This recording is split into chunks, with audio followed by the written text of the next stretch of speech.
محمدا عبده صاحب الثواب قال الله عز وجل في سورة الأحزاب النبي أولى بالمؤمنين من أنفسهم مصلحت کوش میری فطرت پاکیزہ نہ تھی، مصلحت کوش میری فطرت پاکیزہ نہ تھی، قول انشاء کو کبھی حکم الہی نہ کہا، گر یہی خطا ہے تو خطا کار ہوں میں، گر یہی خطا ہے تو خطا کار ہوں میں نے شمشیر فروشوں کو سپاہی نہ کہا۔ حاملین فہم و ذکا، آج اس مبارک ایوان میں جس عنوان پر سخن ہائے گفتگو کا موقع ملا وہ ہے عقیدہ ختم نبوت اور قادیانیت۔ حضرات، خلاق کائنات نے اسلامی معاشرے کی تشکیل کے بعد پتلہ خاک کی فوز و فلاح کے لیے برگزیدہ شخصیات کو اپنا پیامبر بنا کر مبعوث فرمایا، جو مختلف النوع اقوام و ادوار مقامات و اوقات میں حق کا پرچار کرتے رہے۔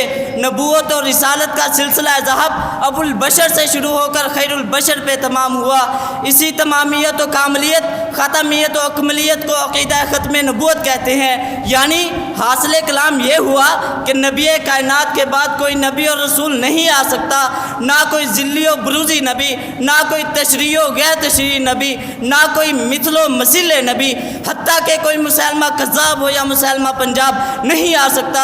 حضرات، لَتُؤْمِنُنَّ بِهِ وَلَتَنْصُرُنَّ کی آیت گواہ ہے کہ سرور کائنات کی ختم نبوت کی نوید تو عالم ارواح میں سنا دی گئی تھی، لیکن اس کا باقاعدہ اعلان احزاب کی آیتوں میں اس طرح کیا گیا: ما کان محمد ابا احد من رجالکم ولکن رسول اللہ وخاتم النبیین۔ ایھا الطلاب الکرام، آئیے نوٹ کیجئے: الیوم اکملت لکم دینکم واتممت علیکم نعمتی ختم نبوت کی قرآنی دلیل ہے۔ لا تقوم الساعہ حتی یبعث ثلاثون دجالون کذابون کلہم یزعم انہم نبی وانا خاتم النبیین لا نبی بعدی۔ ختم نبوت کی حدیثی دلیل ہے، میرے نبی کے کندھوں کے درمیان مہر نبوت کا ہونا ختم نبوت کی حصی دلیل ہے۔ آئیے میرے ساتھ رہیے: اللہم ان تہلک ہذہ العصابۃ اليوم لا تعبد۔ میدان بدر میں امت محمدیہ کو آخری امت بتانے میں یہ دعا اشارت النص ہونے کی بنا پر ختم نبوت کی فقہی دلیل ہے۔ تحویل قبلہ کے مسئلہ میں نبی کا اپنے پسندیدہ قبلہ کو متعین کرانا ختم نبوت کی عقلی و فطری دلیل ہے۔ التفکر الی آیات القرآن ومعہ العلوم التطبیقیہ عقیدہ ختم نبوت کی سائنسی دلیل ہے۔ بعثت انا والساعۃ کہاتین، یعنی بعد از محمد آخرت ختم نبوت کی فلسفی و منطقی دلیل ہے۔ ابھی میرا ساتھ نہ چھوڑیے۔ نئے نبیوں کی آمد سے امت کا شرازہ بری طرح ٹوٹ پھوٹ سکتا ہے، لہٰذا ملت واحدہ کے مضبوط قیام و دوام کے لیے اس دروازے کو مقفل کرنا ختم نبوت کی عمرانی دلیل ہے۔ خاتم النبیین ای آخرہم ختم نبوت کی لغوی دلیل ہے۔ انا خاتم النبیین لا نبی بعدی ختم نبوت کی اصطلاحی و قطعی دلیل ہے۔ حضرات، جادو وہ جو سر چڑھ کے بولے کہ جب میں نے تورات و انجیل سے اصحاب محمد کو دیکھا تو صاف صاف مکتوب تھا کہ قصر نبوت کی آخری اینٹ محمد کریم صلی اللہ علیہ وسلم ہوں گے۔ تلک الامثلۃ کفایہ لمن لہ درایا۔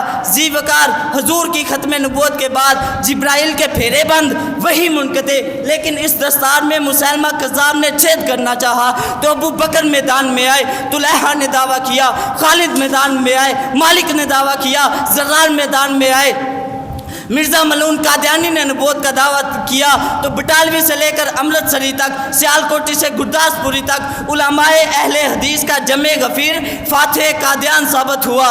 اور یہاں یہ بھی بتاتا چلوں، مسئلہ ختم نبوت اور رد قادیانیت پر علماء اہل حدیث کا تصنیفی کام 55,000 صفحات پر مشتمل ہے۔ آج پھر انگریز کا خود کاشتہ پودا اپنی بلوں سے باہر آ رہا ہے۔ اگر ہم نے بروقت اس کا تدارک نہ کیا تو یاد رکھیے، آئی اسٹراؤٹ یو اسٹراؤٹ who will carried the water out. عزیزان گرامی، آج اسرائیل کی طرز پر ربوہ کو قائم کیا جا رہا ہے، سو یہی وجہ ہے کہ آپ کی جماعت پاکستان کے چپے چپے میں ختم نبوت کانفرنسز کروا کر اس فتنہ کی سرکوبی کرنا چاہتی ہے۔ جب مرزا ملعون قادیانی نے نبوت کا دعویٰ کیا تو دنیا اسلام نے اسے نیست و نابود کر دیا۔ سب سے پہلے 1919 میں افریقی سپریم کورٹ نے اسے کافر قرار دیا۔ 1935 میں آپ کی اسی ریاست بہاولپور ہائی کورٹ نے اسے کافر قرار دیا۔ 1953 میں قادیانی وزیر ظفر اللہ نے توہین ختم نبوت کی تو کراچی سے لے کر ڈھاکہ تک تحریک ختم نبوت کا آغاز ہوا۔ نتیجتاً 1973 کو پاکستان کی عدالت عظمیٰ نے قادیانیوں کو کافر قرار دیا، ان کی تمام تر مقدسات پر پابندی عائد کر دی گئی، مگر وہ بمثل آستین کا سام دستار ختم نبوت کو ڈس رہے ہیں۔ سو ہمیں ان کی سرگرمیوں کا حساب رکھتے ہوئے اپنے تعلیمی نصاب کا جائزہ لینا ہوگا اور پسماندہ علاقوں کا رخ کرنا ہوگا۔ سوشل و سماجیات کے تمام میدانوں میں ان پر نظر رکھنا ہوگی اور ان کی تمام تر حرکات کا مقابلہ کرنا ہوگا۔